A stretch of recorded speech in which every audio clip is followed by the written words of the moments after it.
The stars looked different from inside the barrier. Admiral Lee Kim stood alone on the observation deck of the Defiance, Earth's largest battleship, watching as the quantum barrier that had imprisoned humanity for a century flickered like a dying light bulb. The barrier's blue glow had been a constant in the night sky for generations, a reminder of the day the Galactic Concord decided humans were too dangerous to join their community of worlds. Kim's uniform hung perfectly on his tall frame, his posture showing none of the excitement surging through him. His grandfather had been just a child when the barrier went up, and now at 52, Kim would be the one to lead humanity back to the stars. The irony wasn't lost on him. "Admiral, the readings are confirmed," said Commander Sun, entering the deck with a tablet in hand. Her eyes reflected the same mixture of hope and apprehension everyone felt. "The barrier is losing stability faster than predicted. We have perhaps 3 days before total collapse." Kim nodded. "And our fleet?" "All 300 ships are ready. The stealth systems are operating perfectly. The Concord's monitoring stations haven't detected our activities. For 100 years, the Galactic Concord had believed humans were licking their wounds behind the barrier, struggling to rebuild after the resource wars that had frightened the galaxy's older races. They'd expected humans to spend centuries recovering from the conflict that had briefly spilled into nearby star systems. What they hadn't counted on was human stubbornness and creativity. "Send the signal to all ships," Kim said. "Operation Breakout begins at 600 tomorrow." After Sun left, Kim touched the small pendant around his neck, containing a chip with the collective knowledge of human history. The Concord had tried to erase humanity from galactic memory, painting them as violent, unpredictable creatures best forgotten, but humans had turned their prison into a laboratory. In the massive underground shipyard beneath the Pacific Ocean, thousands of workers made final preparations. Chief Engineer Choi moved between massive engine cores, checking the quantum drive that humanity had reverse-engineered from studying the very barrier meant to contain them. "All systems are green," Choi reported to Captain Yoon, who was overseeing the launch preparations. "These ships can outrun anything the Concord has. Their tech has barely changed in 100 years. They've gotten lazy."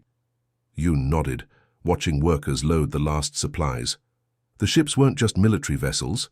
They carried seeds, cultural artifacts, and everything needed to establish human colonies if the return to galactic society went poorly. "Do you think they'll welcome us back?" asked a young technician. Yoon smiled slightly. "We're not asking permission this time." In his quarters, Kim reviewed the battle plans one last time. Intelligence gathered from automated probes that had slipped through minor fluctuations in the barrier over the decades showed a galaxy in trouble. The Void Swarm, a mysterious threat from the galactic rim, had been consuming worlds for 30 years. The Concord races, set in their ways and resistant to innovation, were losing ground. Kim's aide, G, entered with the final reports. "Sir, we've received word from our deep cover agents. The Concord doesn't suspect anything. Their yearly check of the barrier is scheduled for next month. They'll find nothing but empty space where Earth should be." Kim allowed himself a brief smile. They thought putting us in a box would make us weaker. Instead, it made us stronger. We had no choice but to look inward, to push our science beyond what even we thought possible. The people are ready, sir. Everyone knows their role, and the civilians. Scared but hopeful. The town halls worked. They understand this isn't about revenge. It's about survival, for us and, ironically, for the very people who locked us away. The next morning, as the barrier's fluctuations grew more pronounced, Kim addressed the fleet from the Defiance's bridge. Screens throughout every ship showed his calm, determined face. "For a century, we've lived under the shadow of judgment passed by races who feared what they didn't understand. They saw our potential and called it dangerous.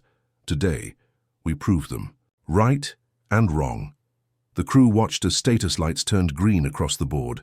The massive engines hummed to life, the sound of humanity's technical achievement echoing through the ships. "We return to a galaxy that has forgotten us. They'll soon remember. But we go not as conquerors, though we could. We go as the very thing the Concord needs most right now, saviors." On the view screens, the barrier's energy patterns were visibly destabilizing. Scientists had accelerated the natural decay, creating a window just large enough for the fleet to pass through. The Void Swarm threatens all life. Our old enemies face extinction because they couldn't adapt. We'll show them what humans do best. Overcome the impossible. As Kim finished speaking, the first section of the barrier collapsed completely. Beyond it lay open space and freedom. Launch all ships, Kim ordered. Formation Delta, we make. For the Arcturus Junction first. It's the closest major Concord outpost. 300 ships, hidden from detection for decades, rose from oceans, emerged from underground hangars and descended from orbital platforms. Their hulls gleamed in the sunlight, a testament to human craftsmanship and resolve. As the Defiance passed through the barrier's remains, Kim felt the weight of history on his shoulders. For better or worse, humanity was returning to the galactic stage, and the galaxy wasn't ready for what humans had become. The alarm systems throughout the galactic Concord headquarters wailed as emergency lights bathed the control center in pulsing red.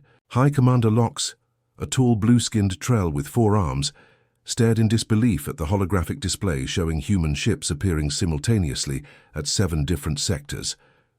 Impossible, he muttered. The barrier was certified stable, just last cycle. His operations officer, trembling slightly, zoomed in on the largest human vessel. Sir, they're broadcasting on all frequencies. They want to talk. Before Lox could respond, the central screen flickered, and the face of Admiral Lee Kim appeared. The human looked calm, almost serene, as if this wasn't the most shocking return in galactic history. Greetings, Galactic Concord. This is Admiral Kim of the Earth Defense Fleet. After a century of isolation, humanity has returned to the stars. Whispers rippled through the command center as staff from 12 different species watched in stunned silence. We know about the Void Swarm, Kim continued. We know you're losing worlds at an alarming rate. We're here to offer our help. Lox cut the transmission with a sharp gesture. Alert the Council immediately and put all border fleets on high alert. Within hours, the Council of 12 had assembled in their grand chamber. The eldest among them, Ambassador Drell of the Trell, sat hunched in his gravity chair. His skin had faded from the vibrant blue of youth to a pale grey, and his once powerful frame had withered with age. It was Drell who a century ago had convinced the Council that humanity must be contained. They were barbarians then, Drell said, his voice thin but carrying authority earned over 3 centuries of service. They fought among themselves constantly. Their technology advanced too quickly, without the wisdom to use it properly. The Vexian representative, her feathered crest flattened in distress, spoke up. And now they've broken free with who knows what weapons. The quarantine was supposed to last 1,000 years. The question, said the meek representative, whose crystalline body refracted light across the chamber, is how they knew about the Void Swarm. We've kept those losses classified to prevent panic. Ambassador Drell sighed deeply. Never underestimate human ingenuity or their hunger for knowledge. They've clearly been watching us somehow. The Council fell silent as footage appeared on the main screen, human ships moving in precise formation toward the Arcturus sector, where the Void Swarm had recently destroyed 2 colony worlds. They say they want to help, said the Zargi representative, her 4 eyes blinking nervously. But is this salvation, or the first step in conquest by a species with 100 years of grudges? Admiral Kim stood on the bridge of the Defiance, watching the sensor readings carefully. The Void Swarm had been detected near Arcturus Station, a major Concord outpost with nearly 20,000 civilians from multiple species. Any response from the Concord yet? He asked. Commander Sun shook her head. Nothing official. Their military ships are keeping distance but tracking us. They've evacuated 3 stations in our path. They're scared, said Captain Yoon, who had joined them on the bridge. Can't blame them. We'd be scared too if someone we locked away showed up with better ships than ours. Kim nodded. Send another message. Tell them we're detecting void activity near Arcturus. We're moving to intercept whether they join us or not. As they approached the Arcturus system, long-range scanners confirmed their fears. The distinctive energy signature of the Void Swarm, a cancer-like mass of biomechanical ships, was spreading through the system's outer planets. Concord ships detected, reported the sensor officer. 5 cruisers moving to protect the station. They're outmatched at least 10-1 by swarm vessels. Kim made his decision. Move us into defensive position. Power up the shield network. Let's show them what we can do. Captain Jun of the Concorde cruiser. Steadfast watched in confusion as the human fleet, which his people had been taught were brutal, tech-stealing savages, moved to protect his outgunned squadron. "Sir," his comm officer said, "the human flagship is hailing us." The face of a human woman appeared on his screen. "This is Commander Son of Earth Defense. We've developed effective countermeasures against the swarm. Follow our lead and coordinate." "Your fire with ours." Jun hesitated only briefly. With 20,000 lives at stake, pride meant nothing. "Sending you our tactical frequency," he replied. "What happened next would be recorded in Concorde military academies for generations." The human ships deployed in a formation no Concorde tactician had ever seen, creating overlapping energy fields that seemed to confuse the swarm's hive mind coordination.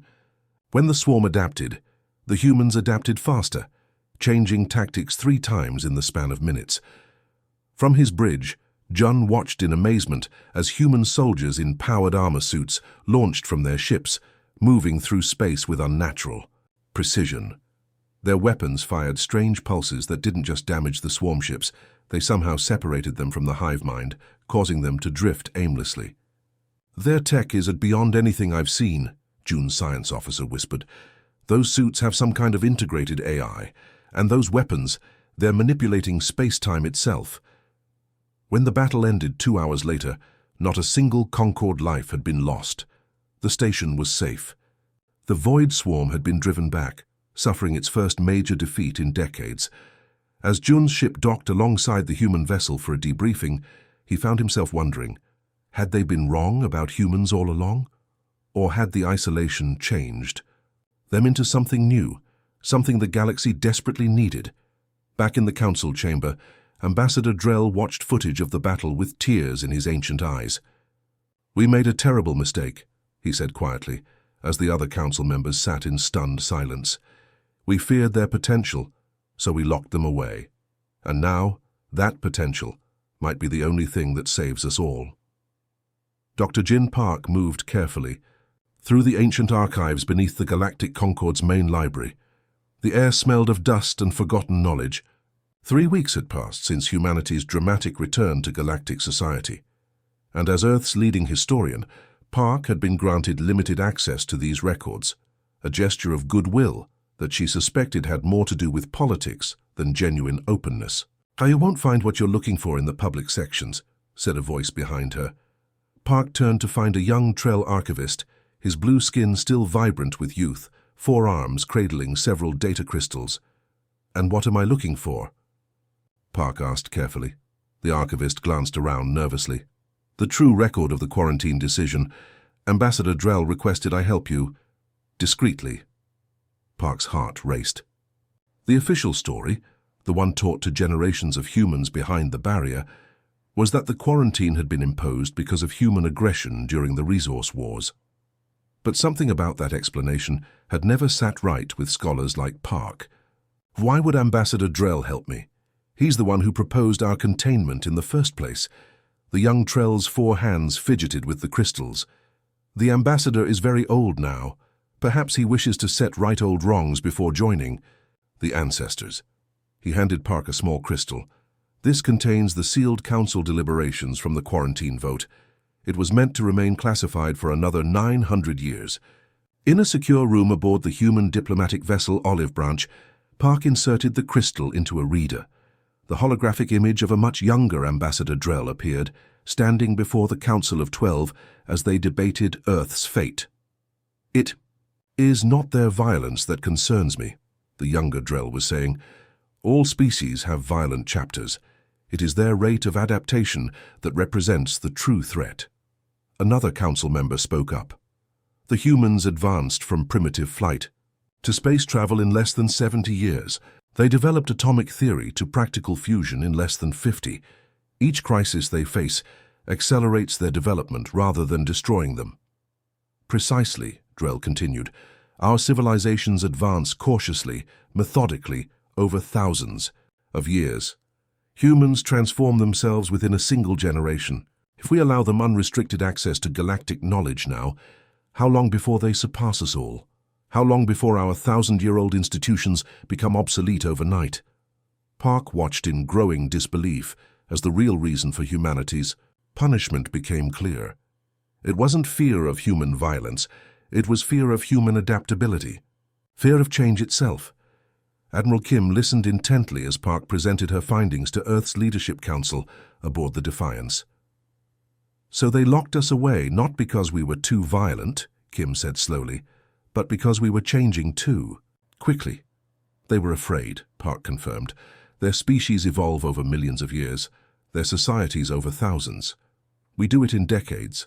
To them, we're like a force of nature, unpredictable and potentially overwhelming."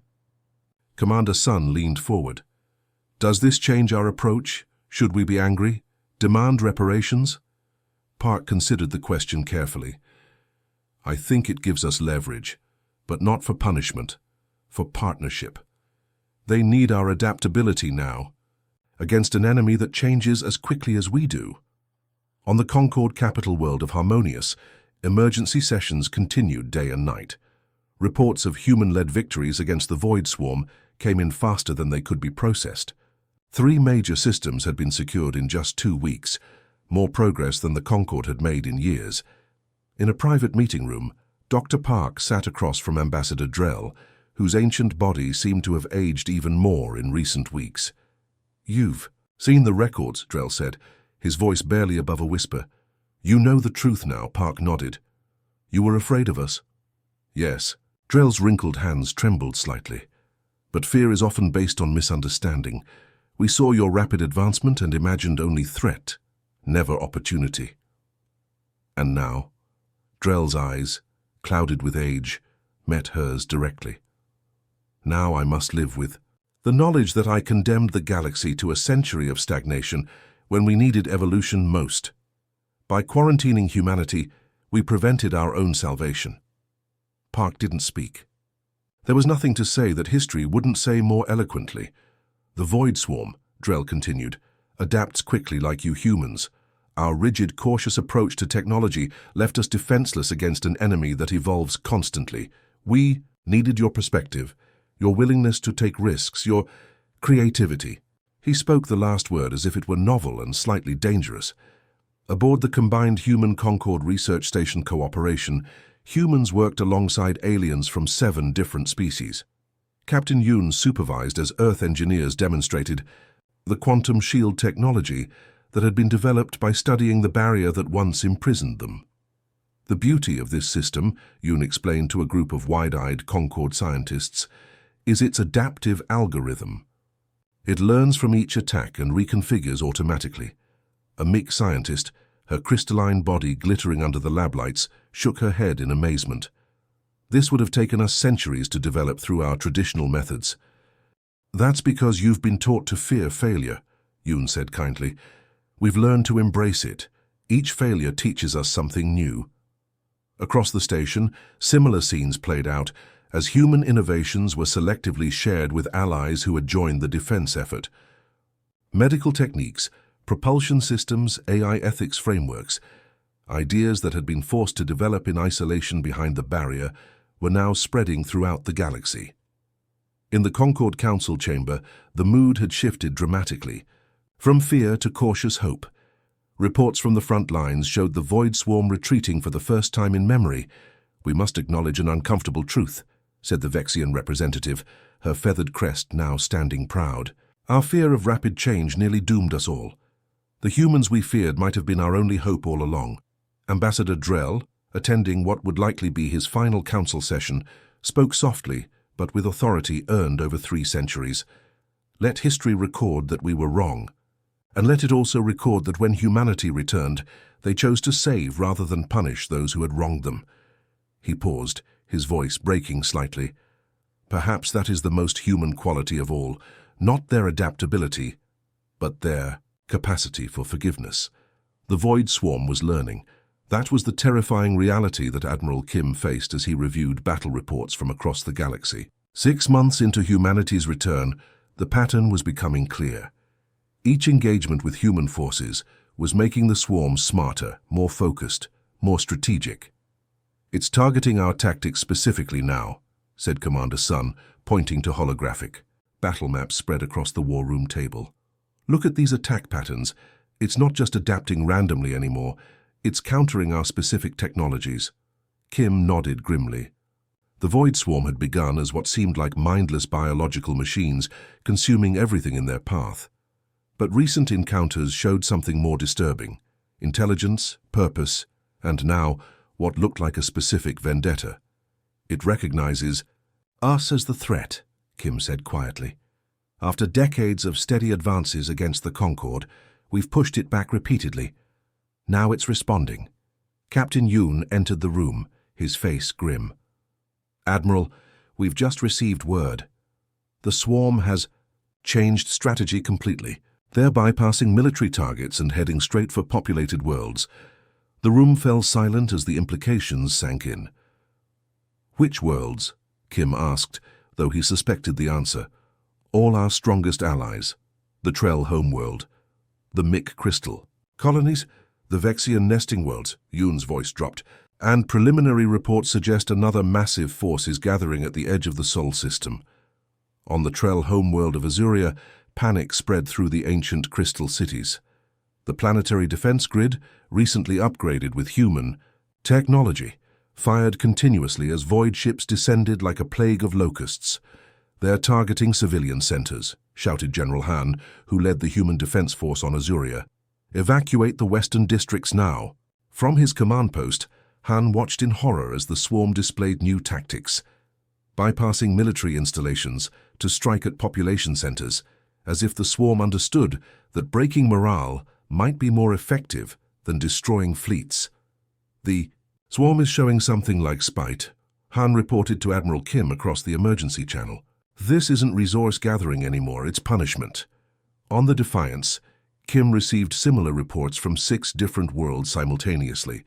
The swarm had launched a coordinated attack across multiple sectors, something it had never done.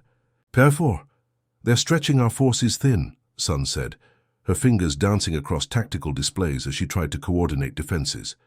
"It's almost like they studied our alliance structure and identified the psychological weak points." The emergency klaxon blared before Kim could respond.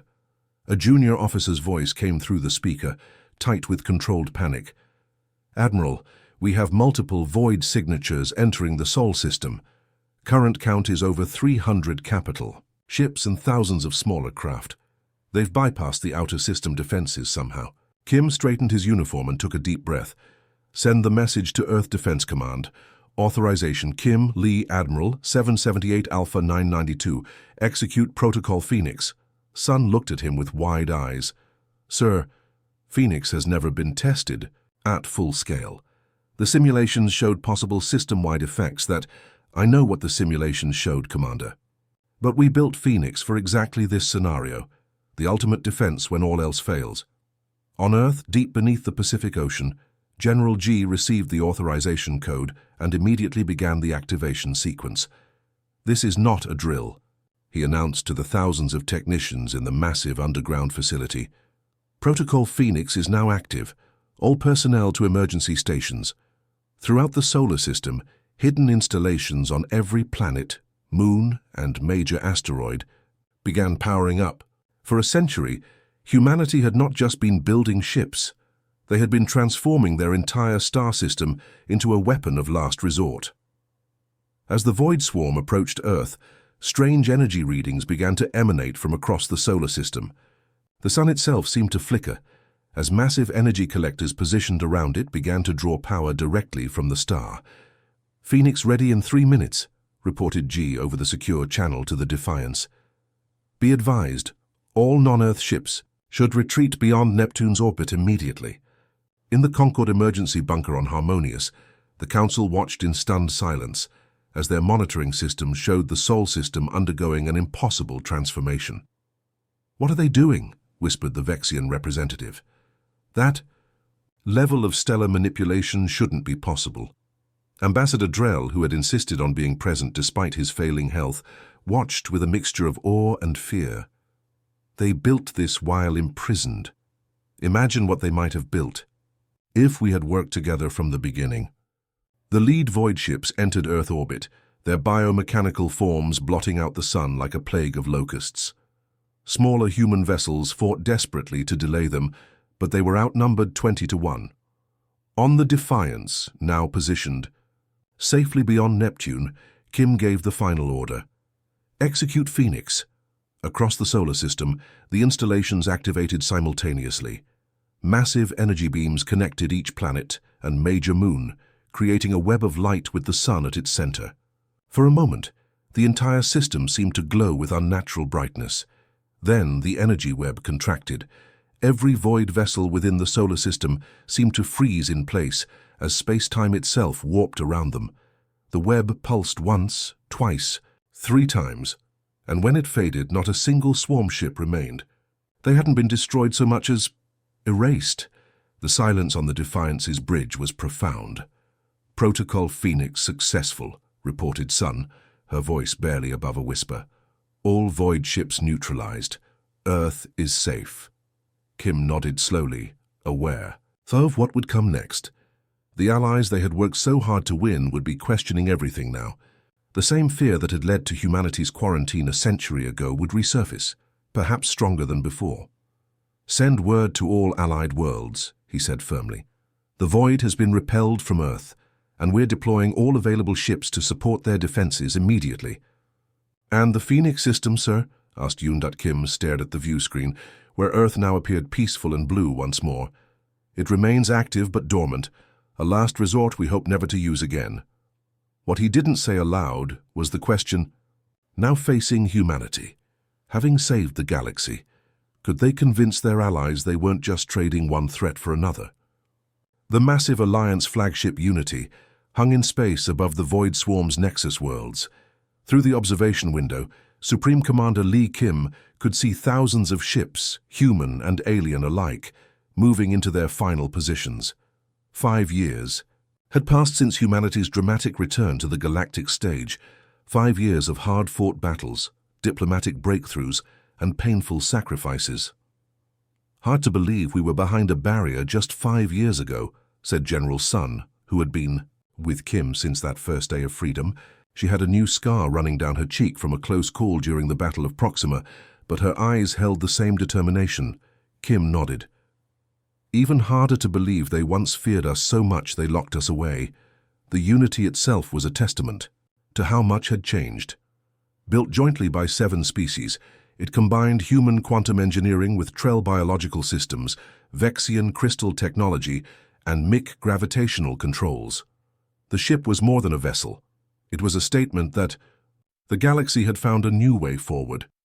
"The Council is ready for your address, Supreme Commander," said a young Trell officer, her blue skin contrasting with the human-designed uniform she wore with obvious pride.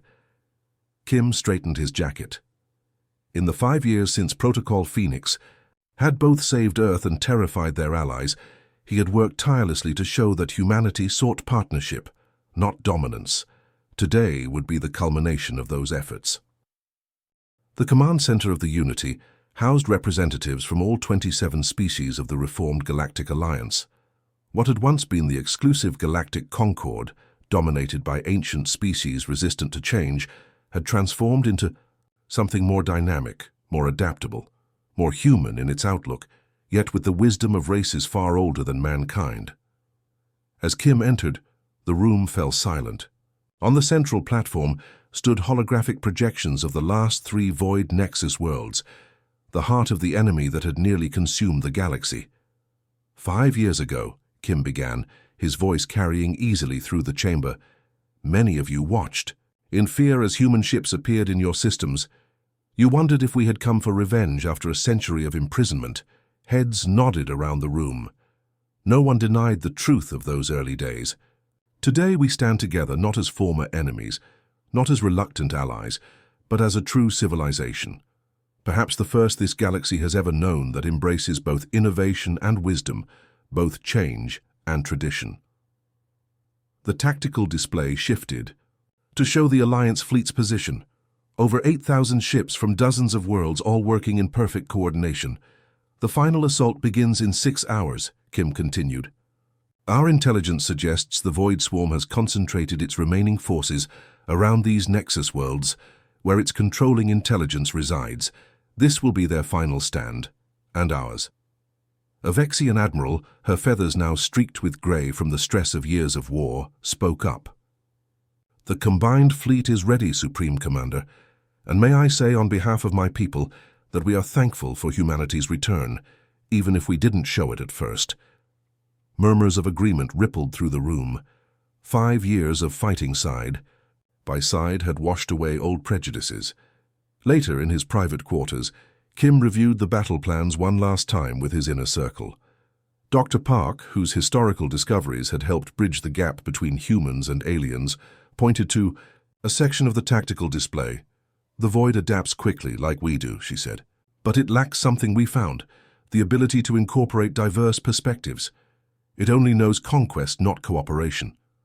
Captain Yoon, now commander of his own battle group, nodded. "That's been the key all along. We brought our adaptability, but the Trell brought their biological understanding. The Meek brought their crystal technologies. None of us could have defeated the Void alone. And that's why we'll win tomorrow," said Kim. "Not because humans are superior, but because we helped create something greater than the sum of its parts." In the hours before the battle, Kim walked among the troops, human and alien alike, offering encouragement. He paused to speak with a mixed squad of human marines and Trell biologists who had developed specialized weapons against the Voids, biological components. "Sir," said the squad leader, "my grandfather told me stories about the day the barrier went up. He said humans would never forgive the aliens who imprisoned us." Kim studied the young soldier's face. "And what do you think now?" The soldier glanced at his Trell squadmates. "I think my grandfather never got the chance to know them. We're different species, but we're fighting for the same thing, a future where we all get to exist."